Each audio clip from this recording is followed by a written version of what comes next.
வாழ்க வையகம், வாழ்க வளமுடன். குரு வாழ்க, குருவே துணை. குருவின் மலரடி போற்றி. சிந்தனையை உடல் நலத்தை சீரமைத்து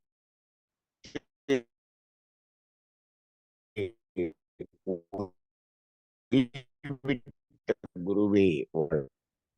யோகம் கலந்தாய்வு நிகழ்ச்சியிலே அளப்பரிய இன்பம் அனுபவிப்போம் என்பது இன்றைய தலைப்பு. அளப்பரிய இன்பத்தை அனுபவிக்க எல்லோரும் தயாராகத்தான் இருக்கிறார்கள். எல்லோரும் அதைத்தான் விரும்புகிறார்கள். எல்லோரும் அதைத்தான் எதிர்பார்க்கிறார்கள். ஆனால் அனுபவித்தவர்கள் யார் என்று நாம் ஒரு கணக்கெடுத்து பார்த்தோம் என்று சொன்னால், யாருமே அதை அனுபவிக்கவில்லை என்பதுதான் பதிலாக இருக்கிறது. அதாவது யாருமே என்று சொல்ல முடியாது. அந்த அனுபவிப்பவர்கள் எங்கு இருக்கிறார்கள் என்று நமக்கு தெரியாது. அவர்கள் யாரொருவர் உண்மையான அளப்பரிய இன்பத்தை அனுபவிக்கிறார்களோ, அவர்கள் அந்த அனுபவத்தை வெளியில் யாரிடமும் சொல்ல மாட்டார்கள். இதுதான் அதுல இருக்கக்கூடிய பெரிய ரகசியம். ஆனால் இந்த சிற்றின்பத்தை அனுபவிக்கக்கூடிய, தற்காலிக இன்பத்தை அனுபவிக்கக்கூடியவர்கள் எல்லோரும் அதை எல்லோரிடமும் எடுத்து காட்டுவார்கள், சொல்லுவார்கள். அப்ப அந்த அளப்பரிய இன்பம் அப்படிங்கிறது இருக்குதா அப்படின்னு கேட்டா, எல்லாமே இன்பமயமாக இருக்கும் பொழுது அளப்பரிய இன்பம் அப்படிங்கிறதுக்கு ஏன் வாய்ப்பு, அப்படி ஒரு கேள்வி கேட்க வேண்டி வரும் என்றால், எல்லாம் இன்பமாக இருக்கிறது, இன்பமயமாக இருக்கிறது என்பதை முதலில் புரிந்து கொள்ள வேண்டும் அல்லவா? இது எப்படி புரிந்து கொள்ளலாம் என்று சொன்னால், இயற்கையிலே துன்பம் இருக்கிறதா? இயற்கையின் படைப்பிலே துன்பம் என்ற ஒன்றை இயற்கை படைத்திருக்கிறதா என்று ஒரு ஆய்வை செய்து பாருங்கள். இயற்கையிலே துன்பம் இருக்கிறதா என்று கேட்டால், நாம இதை பல தடவை பேசிட்டோம். இயற்கையில் துன்பம் என்று ஒன்று இல்லை. இயல்பிலே துன்பம் என்று ஒன்று இல்லை. துன்பம் என்பது மகரிஷி தெளிவா சொல்லிட்டாங்க. அதாவது நாம் நம்மால் உருவாக்கப்படுவது என்று சொல்லிட்டாங்க. அது எப்படி உருவாக்குகிறோம் என்பதை தெளிவாக சொல்லிட்டாங்க. இன்பத்தின் அளவு முறை மீறும் போது இன்பத்தின் மறுபெயராம் துன்பமாயும் என்று சொல்லியிருக்காங்க. இன்பத்தின் அளவு முறை மீறும் போதுதான் துன்பம் என்பது உருவாகிறது. அப்ப இன்பம் எங்கே உருவாகியது? அப்ப ஒரு கேள்வி வரும் இல்லையா? அப்ப அப்ப இன்பம் இருக்கு, அதுல அளவு முறை மீறும் போது துன்பமா மாறுதுன்னு சொன்னா, அந்த இருந்த இன்பம் அது எப்படி உருவானது அப்படின்னு கேட்டா, அதுக்கு மகரிஷி என்ன பதில் சொல்றார் பாருங்க. துன்பம் நீங்கிய இடம் இன்பம். இந்த 2 வார்த்தையில நமக்கு இதுக்குரிய தெளிவு நமக்கு கிடைச்சிரும். மகரிஷியினுடைய தத்துவத்தை ஒரு 2 வார்த்தைகளை எடுத்து அதை ஆழமாக ஆழமாக ஆழமாக சிந்தித்து பார்த்தால், அதுக்குள்ள பெரிய ஒரு புதையல் போன்ற தத்துவ விளக்கங்கள் நமக்கு கிடைக்கும். யாரும் அதை ஆராய்ச்சியே பண்றதில்ல. அந்த வார்த்தைகளை அப்படியே எழுதி போட்டு, இப்ப எழுதி போடுறது கூட கிடையாது. பவர் பாயிண்ட்ல வந்துருது. அப்படியே பட்டனை அமுக்கி டக்கு டக்குன்னு பாஸ் பண்ணிட்டு போயிட்டே இருக்கக்கூடிய கல்வியாக இருக்கிறது. கல்வியாக இருக்கிறது.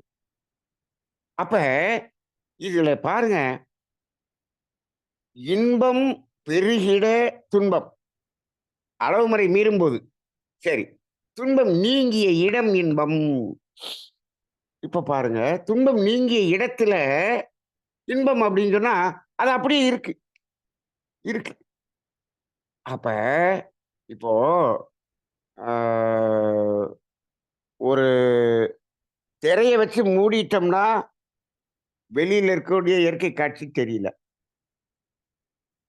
இப்போ ஒரு பெரிய ஒரு டூரிஸ்ட் பிளேஸ்ல ஒரு நல்ல மலை வாசஸ்தலத்துல ஒரு நல்ல ஹையஸ்ட் பீக் பாயிண்ட்ல நம்ம ரூம் ரிசார்ட்ல எடுத்துட்டோம்னு வச்சுக்கோ. அந்த ஜன்னல் ஃபுல்லா கண்ணாடி. அந்த ஜன்னலுக்கு வெளியில பார்த்தா அப்படி ஒரு இயற்கை ஆ காட்சி அப்படின்னு வச்சுக்கங்க. இப்போ அங்க அதுல அந்த ஸ்க்ரீன போட்டோம்னா, அந்த இயற்கை காட்சி தெரியல. அந்த ஸ்க்ரீனு இயற்கை காட்சியை மறைத்துக் கொண்டிருக்கிறது. அது அந்த திரை அந்த திரை. இப்போ அந்த திரை தான் துன்பம் என்று வைத்துக் கொள்ளுங்கள். இந்த திரைய திறந்தோம் அப்படின்னு சொன்னோம்னா, அந்த இயற்கை காட்சி வந்து விட்டதா? அங்க இருந்ததா? இருந்தது தெரிகிறதா? என்று கேட்டால், இருந்தது தான் தெரியுது. இந்த திரை இருக்கும்போதும், அங்க அந்த இயற்கை காட்சி இருந்து கொண்டு தான் இருக்கிறது. இருந்து கொண்டு தான் இருக்கிறது. அப்ப இது மறைக்கிறதுனால அது தெரியல. அப்ப இந்த மறைக்கக்கூடிய திரை போல் தான் துன்பம். இப்போ அந்த திரைய யார் போட்டது? நாம தான் அந்த திரைய போடுறோம். அந்த இயற்கையாவே இருந்துகிட்டே இருக்கு. அதுதான் இன்பம். அதுதான் இன்பம். அது எப்பொழுதும் என்ன ஆகுறதில்ல, குறையறதே கிடையாது. குறையறதே கிடையாது. நாம மூடுனோம்னா அது மறையுது. அவ்வளவுதான். அப்ப நாம அதை அதிகமாக துய்க்கும்போது, அந்த இடத்துல நல்லா பாருங்க. அதிகமாக துய்க்கும்போது, இந்த இடத்தில் துய்த்தல் என்ற ஒரு வார்த்தையும், ரசித்தல் என்ற ஒரு வார்த்தையும் நாம் தெளிவாக புரிந்து கொள்ள வேண்டும். நாம் இப்ப சமீப காலமாக ரசித்தல் என்பதை அடிக்கடி சொல்லி வருகிறோம். இது மிகக் குறைவாக இருக்கிறது. ரசிக்கும் தன்மையே குறைஞ்சு போச்சு. நீங்க நல்லா பாருங்க. நாம படிக்கிற காலத்துல, இந்த ரசிப்பதற்காக இங்கிருந்து எங்கேயோ போணும்னு இல்ல. நம்ம வாழக்கூடிய நம்ம ஊர்ல, நம்ம கிராமத்துல, நம்மள சுத்தி எத்தனைய ரசித்தோம் என்று கொஞ்சம் வயசானவங்கலாம் திங்க் பண்ணி பாருங்க. அவங்களுக்கு தெரியும். அங்கன இருந்தத அப்படி ரசித்தோமே! இப்போ நன்றாக ஒரு கேள்விய கேட்டுப் பாருங்கள். இப்பொழுது உங்களது பேரக்குழந்தைகள் அங்கன நம்ம இடத்துல இருக்கக்கூடிய ரசிக்கக்கூடியதாக ரசிக்கிறதா? எதையாவது ரசிக்கிறதா? ரசிக்கிறதுக்கு இடம் குடுக்குறோமா? ரசிக்கிறதுக்கு நேரம் குடுக்குறோமா? குடுக்கறதில்ல, குடுக்கறதில்ல.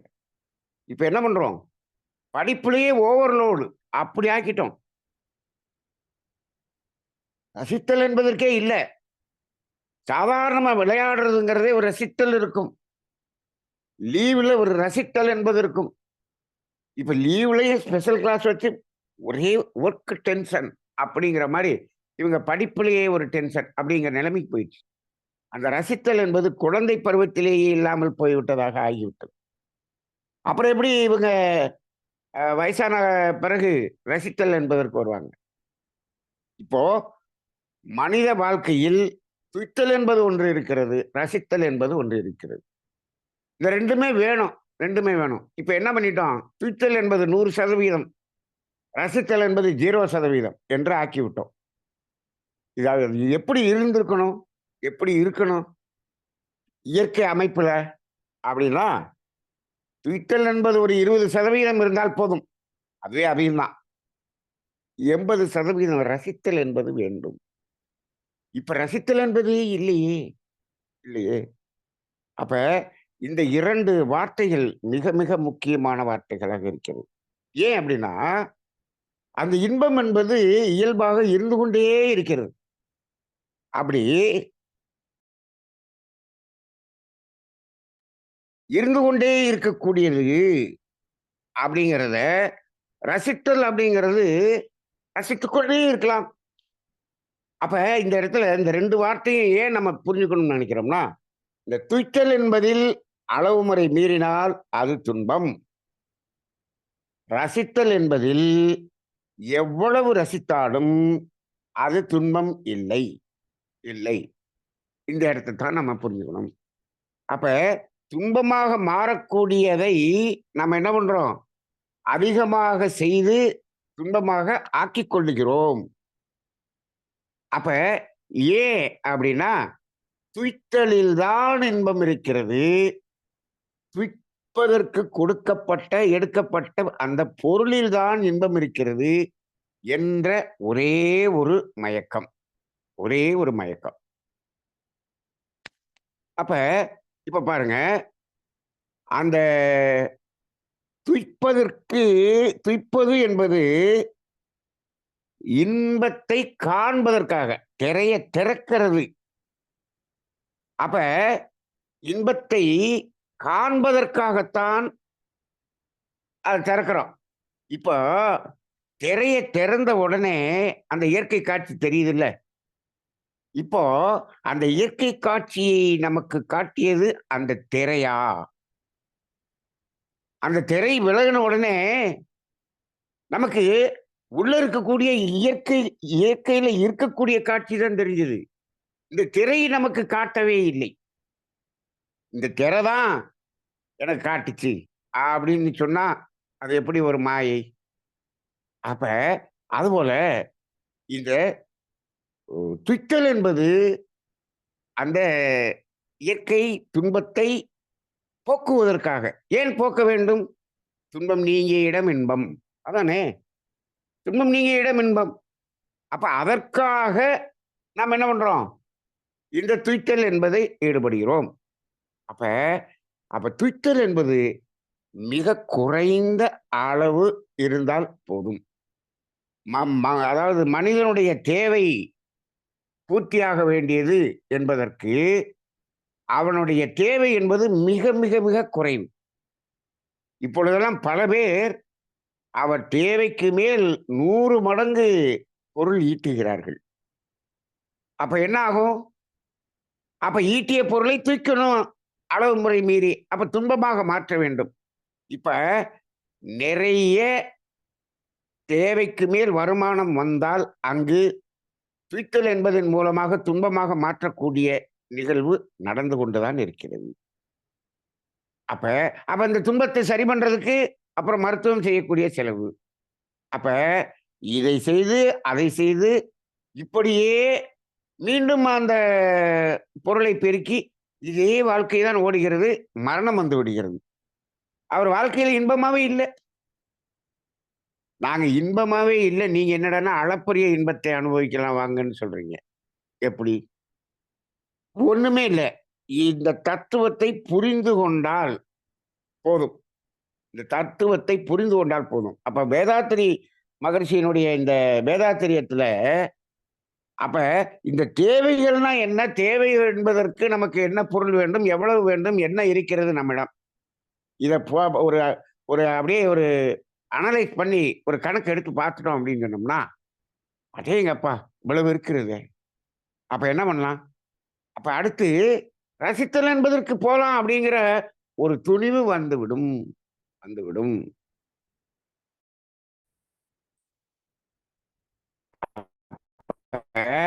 அந்த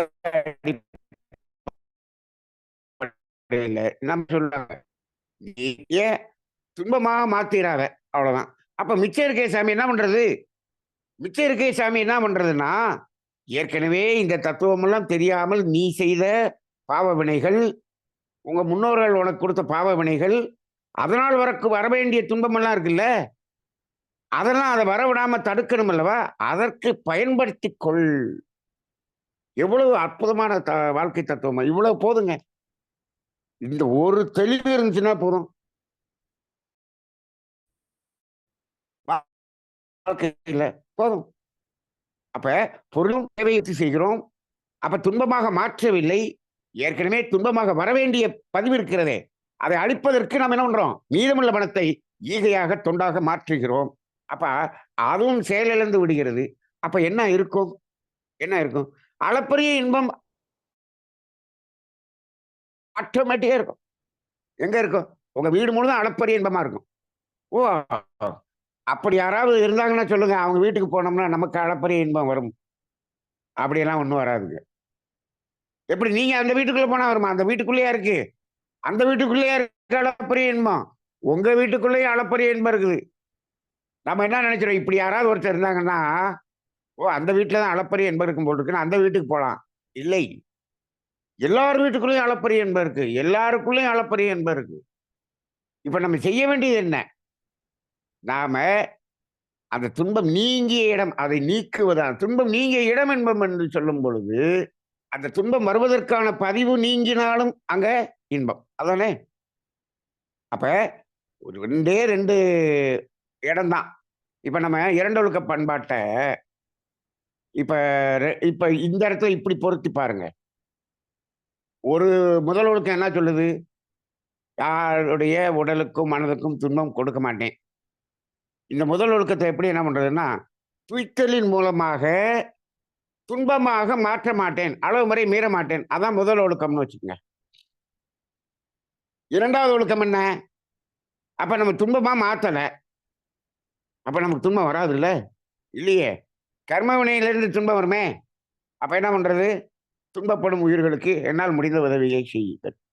அப்ப 2வது ஒழுக்கத்த வச்சு அந்த கர்ம வினைய கழிச்சிருங்க. சரியா போச்சு.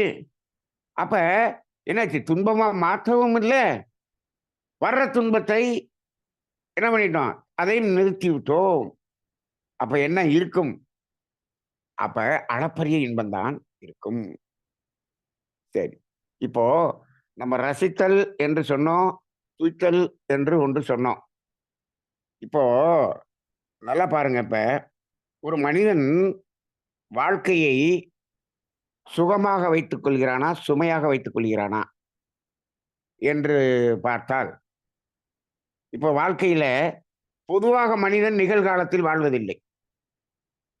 இந்த சுமைகளை தூக்கி சுமந்து கொண்டிருக்கிறான். எந்த சுமைகள் என்று சொன்னால், கடந்த கால சுமைகள் என்று ஒன்றை தூக்கி சுமந்து கொண்டிருக்கிறான்.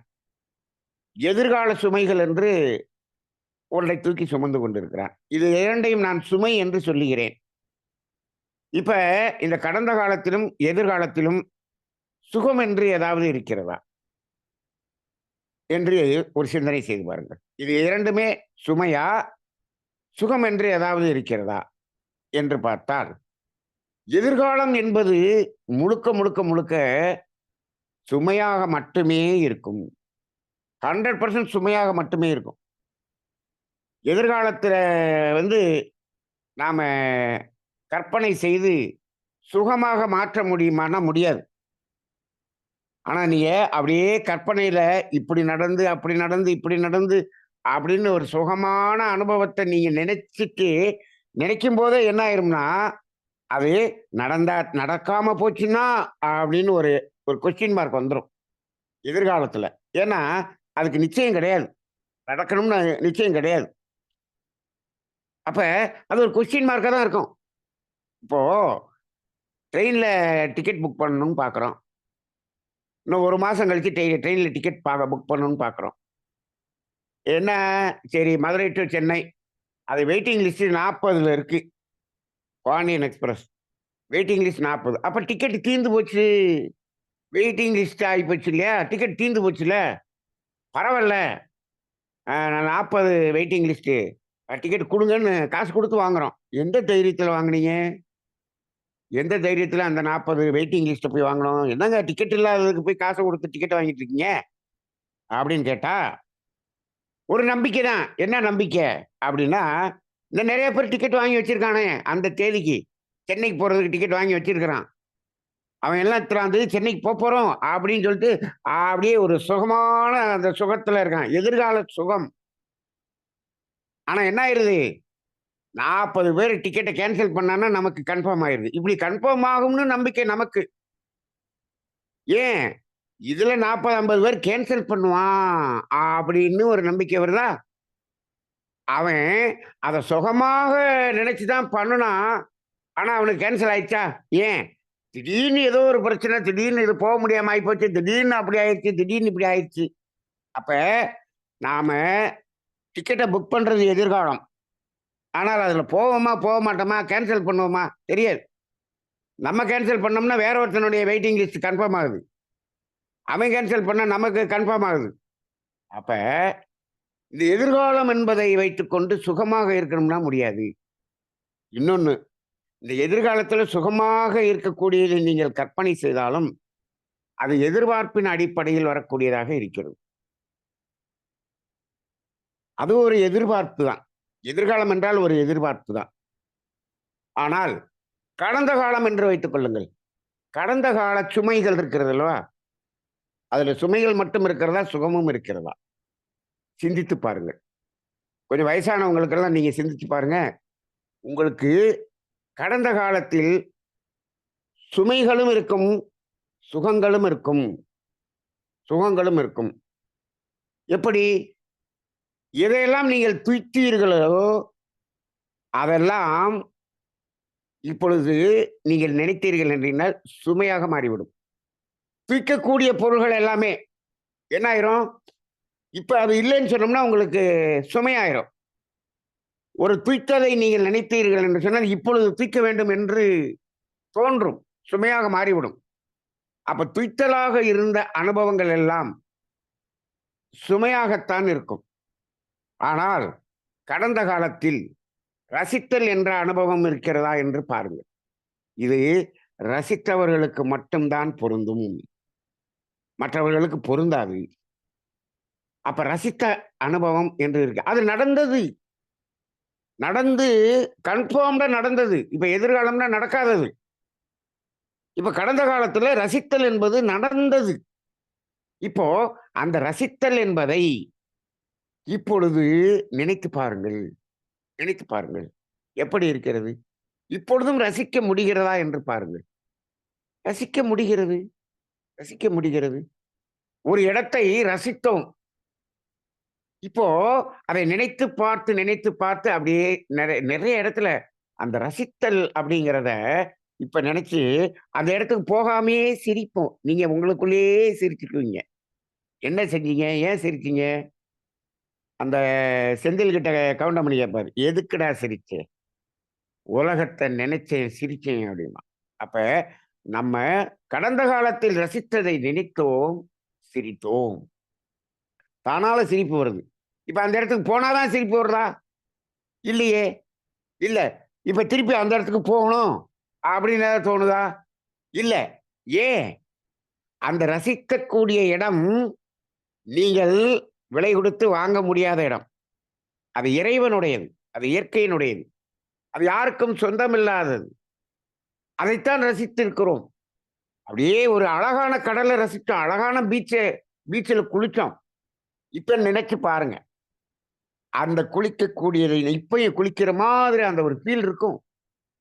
மனதாலேயே என்ன பண்ணலாம்? அந்த அனுபவமாகவே மாறிக்கொள்ளலாம். அந்த ரசித்தலை இப்பொழுது அத அந்த இடமே இல்லாமல் ரசிக்க முடியும். ஒரு பெரிய அருவி. அருவியை ரசித்தல். ஆனா நம்ம ஊர்ல எல்லாம் அருவின்னு சொன்னாலே ரசிக்கிறதே கிடையாது. அருவினாலே இங்க பெரிய இடைஞ்சலா தான் இருக்கு. எல்லாம் எல்லாம் முண்டிட்டு போய் குளிக்கிறதா தான் இருக்கு. அப்ப நான் அந்த ஐஸ்லாண்ட்ல பார்த்த அருவி ஆயிரக்கணக்கான அருவிகளை பார்த்தேன். ஒண்ணுல கூட குளிக்க முடியாது. ஏன்னா ஐஸ் கட்டி உருகிய அருவியாக விழுகிறது. அருவி பெரிய பெரிய அருவியாக விடுகிறது. அதை ரசிப்பதற்குத்தான் அவ்வளவு கூட்டம். முழுக்க முழுக்க முழுக்க அந்த அருவியை ரசிப்பது மட்டுமே. அந்த இடத்துல உட்கார்ந்து அந்த ரசிப்பதற்கு அந்த இடத்துல ஒரு டேபிள் போட்டிருப்பாங்க. அதுல உட்கார்ந்து நம்ம சாப்பிட்டுட்டு அப்படியே அந்த ரசித்தல் என்பதை இப்பொழுது நினைத்தாலும், இப்ப அந்த இடத்துக்கு நம்ம திருப்பி போக வேண்டிய அவசியமே இல்லை. அந்த அந்த காட்சி நமக்குள் என்னவாக இருக்கிறது? பதிவாக இருக்கிறது. அந்த காட்சி இப்பவே அப்படியே அந்த அருவி கொட்டுறது தெரியுது. அப்படியே ரசிக்க முடிகிறது. அந்த ரசித்தல் என்பதை இப்பொழுதும் ரசிக்க முடிகிறது. அந்த சுகமான அனுபவம் இப்பொழுதும் சுகமாக இருக்கிறது இருக்கிறது. இது ரசித்திருந்தால் மட்டுமே முடியும். ஆனால் இது அந்த ரசித்தல் என்பதை நாம என்ன பண்ணிடுறோம்? ஒன்று துய்த்தலாக மாற்றி விடுகிறோம். இல்ல அதை நாம எடுத்து கொண்டு வந்து ரசிக்க வேண்டும் என்று செஞ்சோம் பார்த்தீங்களா? அப்ப நீங்க ஒரு கடையில ஒரு பொருள பார்த்து ரசிச்சிருந்தீங்கன்னு வச்சுக்கங்க. இப்ப நினைச்சு பாருங்க. அடுத்த தடவ அத போறப்ப அத வாங்கிரணும் அப்படின்னு தோணும். நீங்க அத வாங்கிரணும்ங்கிற ரசித்தல்ங்கிறது முடியாது. அதான் மகரிஷி சொல்லுவாங்க. ரசித்தல் என்பது வாழ்க்கையில் வேண்டும். இயற்கையை ரசிக்க வேண்டும் என்று சொல்லுவார். ஏன்னா, இயற்கையை வாங்க முடியாது. வாங்க முடியாது. அப்ப இந்த மாரி ரசித்தல் என்பது அந்த மேலை நாடுகளிலே அவர்கள் அதிகமாக அந்த ரசித்தலில் ஈடுபடுகிறார்கள். அந்த ரசித்தலின் அனுபவம் சுகமாக அனுபவமாக இருக்கிறது. அது எப்பொழுது நினைத்தாலும் அது சுகமான அனுபவங்களாகவே இருக்கக்கூடியதை பார்க்க முடிகிறது. அப்ப ஒரு நாட்டுல போய் அந்த இயற்கையை ரசித்துட்டு வந்துட்டோம்னா, அது நமக்கு உள்ள அப்படியே மெமரி ஆயிருது, ரெக்கார்ட் ஆயிருது. உடனே நம்ம ஆளு ஃபோட்டோ எடுத்து வச்சுடுறான். ஃபோட்டோ எடுத்து லேப்டாப்ல வச்சுறான். லேப்டாப்ல அது ஒரு நாளைக்கு கரெக்ட்டாகி காலி ஆயிடுது. இப்ப நான் நெறைய இடங்களுக்கு போன ஃபோட்டோஸ் எல்லாமே ஒரு லேப்டாப்ல வச்சிருந்தேன். அந்த லேப்டாப் திருடு போயிருச்சு. அது அப்படியே போயிருச்சு. எல்லாமே இல்ல இப்ப. ஆனால் இப்பொழுது அங்க போனத அப்படியே நினைத்து பார்த்தால், ஒரு மணாலியில போய் அந்த பனிக்குள்ளாக அப்படியே அந்த விளையாண்ட அந்த காட்சி, அது ஃபோட்டோ இன்னைக்கு கையில இல்ல. ஆனால் மனதில் நினைத்தால் என்ன ஆகிறது? அது படமாக நமக்கு தெரிகிறது. ரசிக்க முடிகிறது முடிகிறது. ரசித்தல் என்பது உண்மையாக இப்ப எப்பொழுது எதுல ரசிக்க முடியுதுன்னா, அது பியூர் இயற்கையாக இருக்க வேண்டும். அது நம்ம கையில இல்ல. நமக்கு நம்மளால வாங்க முடியாது. நாம அத எடுத்துட்டு வர முடியாது. அப்ப ஒரு பெரிய அருவி, அதை நீ அந்த அருவிய வாங்கிருவீங்களா? இல்ல அந்த அருவிய எடுத்துட்டு வந்துருவீங்களா? ஃபோட்டோ எடுத்து தான் கொண்டு வர முடியும். நீங்க அந்த ஃபோட்டோ கேமரால எடுக்க வேண்டாம். நீங்க கண்ல எடுத்தாலே போதும். அப்ப இந்த ரசித்தல் என்ற ஒரு நிலை ரசித்தலாக இருந்திருந்தால் ரசித்தலாக இருந்திருந்தால், அது கடந்த கால சுகம். அதை இப்பொழுதும் நினைத்து பார்க்க சுகமாக இருக்கும். அப்ப இந்த கடந்த காலம், எதிர்காலம் என்பது சுமையாக மட்டுமே இருக்கும். அதை விட்டு விடுங்கள். அதற்குரிய முயற்சியை மட்டும் எடுங்கள்.